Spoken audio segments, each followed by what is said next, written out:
All right, so we've left Sugarloaf, and Wagner has taken us here to St. Benedicts, which is behind me. This church dates to 1590. It's also a monastery, as well as being a school. In fact, it's one of the top schools in all of Brazil, he tells me. There's a standardized test that's given to the students here to make sure that they maintain a certain standard, and thus it is dubbed one of the finest learning institutions in the country, and of course being quite old as well too. So I'll swing the camera around and give you an idea of what the inside of St. Benedict's looks like.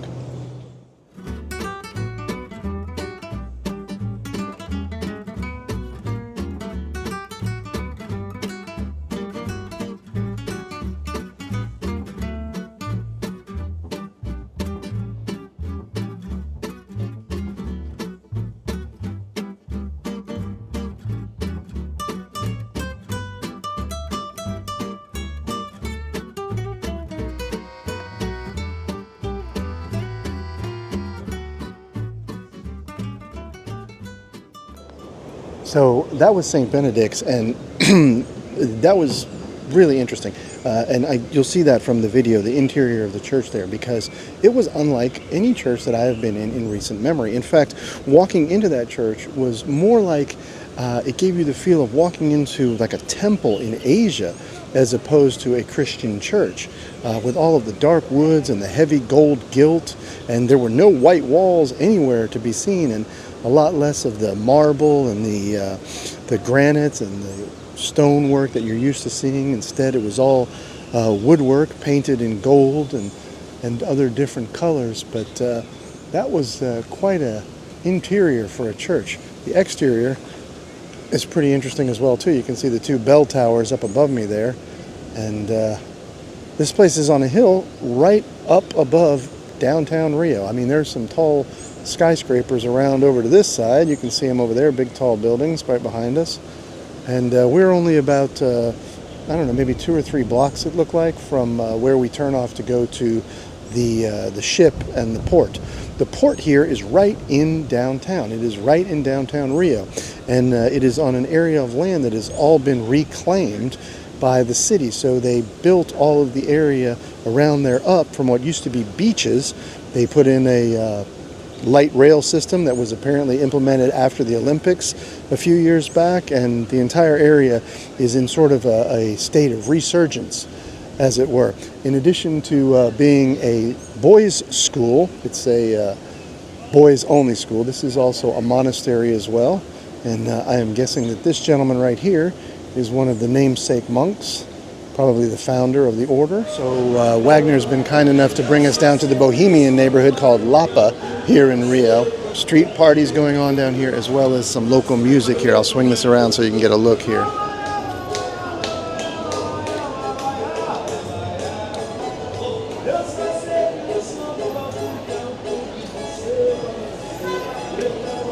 It's a type of instrument, cavaquinho, so it's very used in samba, right? It's that type of samba what he's singing. Not the samba schools, but another type of samba. So it's very nice. Got a little bit of an outdoor cafe area down here as well too. So Very Brazilian. Very Brazilian. Oh my God! So we have arrived here at the steps, and this is definitely the spot to be. As you can see, everybody is checking it out. I guess we'll make our way up to the top if I don't have a heart attack before I get up there. So we're here on the Seleron steps, apparently made famous by Snoop Dogg, who shot a video here at some point. But this is as colorful an area as you're going to get. There's tile work all around here, and tons of people. I've actually seen quite a few people from the boat already, so I'm guessing this is one of the major tourist attractions here.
What is up, YouTube?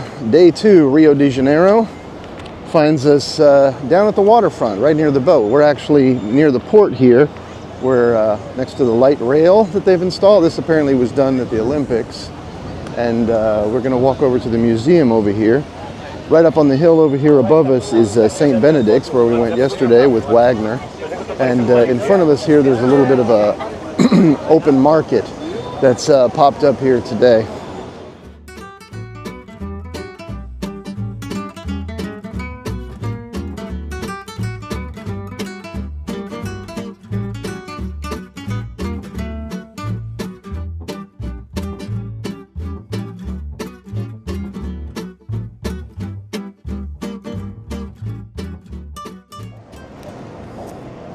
There's Hope checking out the Costa Fabulosa as it sits here in the pier next to our ship.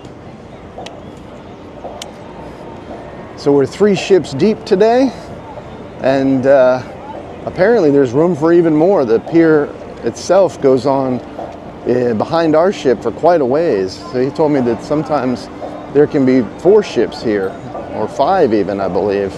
And he also told me something interesting, which I was a little bit surprised by. He said during this time of year, the high season, that here in Rio, there is a ship here almost every day. So a lot of cruise ship traffic coming through Rio de Janeiro, which I am guessing is good for the local economy and for the folks who are trying to make a living off the tourists. It was a little bit surprising to me, though. I didn't realize there was that much cruise ship business here in Rio. Wow, so right here in the shadow of the museum is a giant reflecting pool on both sides of the museum.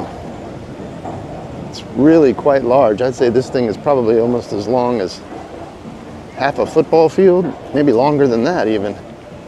Striking here in the shadow of the building too as well. And the view here is great as well too. You can see off to this side. On the other side over there is portions of the old industrial port. So that part over there, they left intact. This part over here, they changed into a cruise ship port. And then you see there's the boats, our boat, the Costa boat, and the MSC boat. And you can also see across the water over there, the causeway as well that leads over around to the other side where the international airport is. It's actually where our guide Wagner lives.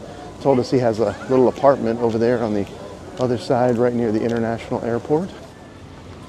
So down here at the far end of the reflecting pool by the Museum of Ecology, I have a pretty cool piece of artwork in the back of the fountain here.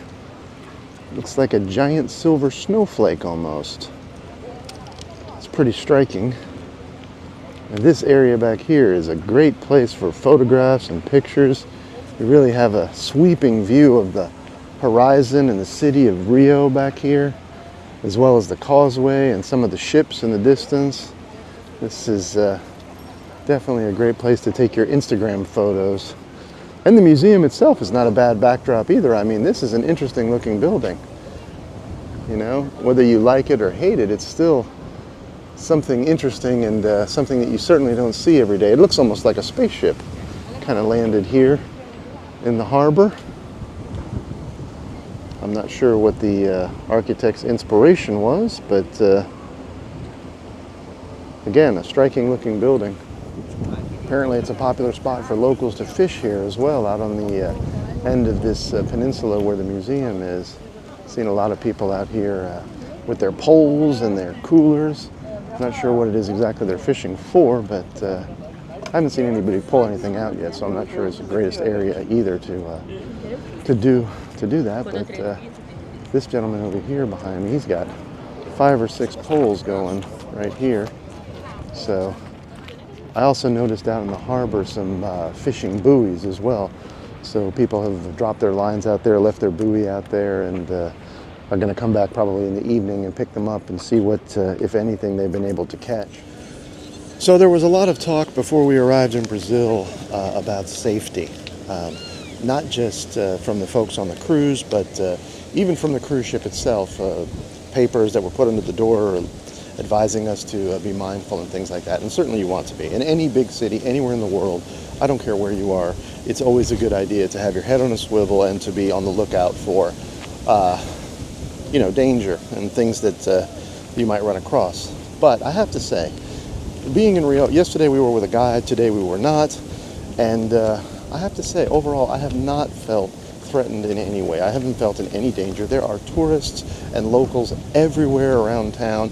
I mean, I'm certain that there are places you wouldn't want to go in Rio, even during the day, but as far as the downtown area, the area here along the port, and some of the other neighborhoods that we visited here in town, I really don't think you have to worry. As long as you keep your wits about you, keep your valuables zipped up in your pockets or in your bag, keep your bag in front of you where you can see it, and just don't bring anything with you that you're not ready to lose.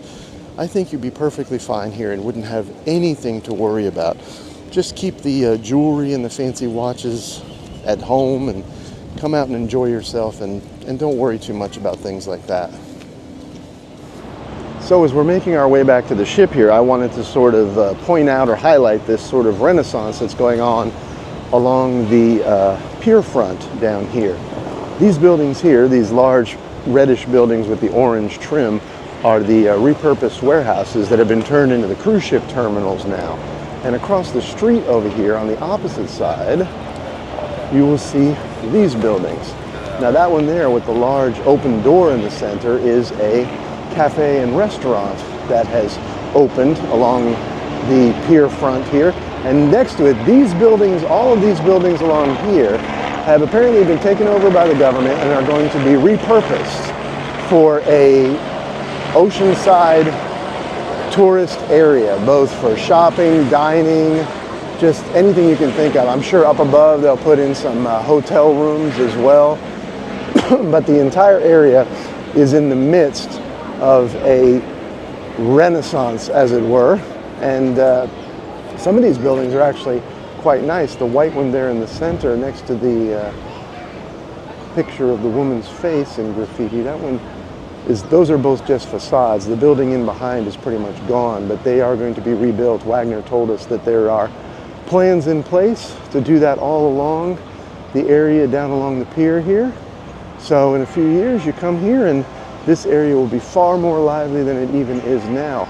Right along here in the foreground, this grassy area, that's actually the light rail that runs along the waterfront here, which will add to the atmosphere and the ambiance when all of this stuff is complete. And Rio will have a very, very nice port area for tourists arriving on cruise ships, if they go through with everything that they've planned. Now, unfortunately, as Wagner alluded to yesterday, sometimes here in Brazil, they're better at planning than they are at execution. So it still remains to be seen whether or not any of this comes to fruition. But there are already a few shops, a few restaurants and stores down here that are opening along this area. And there is a large number of outdoor vendors who have taken up places along this walkway that runs the length of the pier down to the Ecology Museum. So hopefully the future holds good things for the citizens of Rio and for this pier front area. Maybe we'll get to come back here in a year or two and check it out and see their progress, and hopefully it'll be a brighter day in Rio de Janeiro. Well, YouTube, 2 days in Rio de Janeiro, Brazil does not seem like nearly enough. I'd love to spend a week here or a month and really check out the different parts of the city. Unfortunately, that is not to be on this particular journey. We're here for just the 2 days, and today we leave at 4:30 on our way to Fortaleza. But overall, amazing. That's the only way I can describe Rio. We really loved it. We had a great time here, and I would certainly recommend it to anyone looking for places to visit in Brazil, or anywhere for that matter. You see a cheap ticket from wherever it is you live to Rio, I would absolutely encourage you to jump on that plane, come down here and check out everything that the city has to offer. Until next time, don't forget to like, don't forget to subscribe. Remember, that means a lot to us. And I am the Ugly American.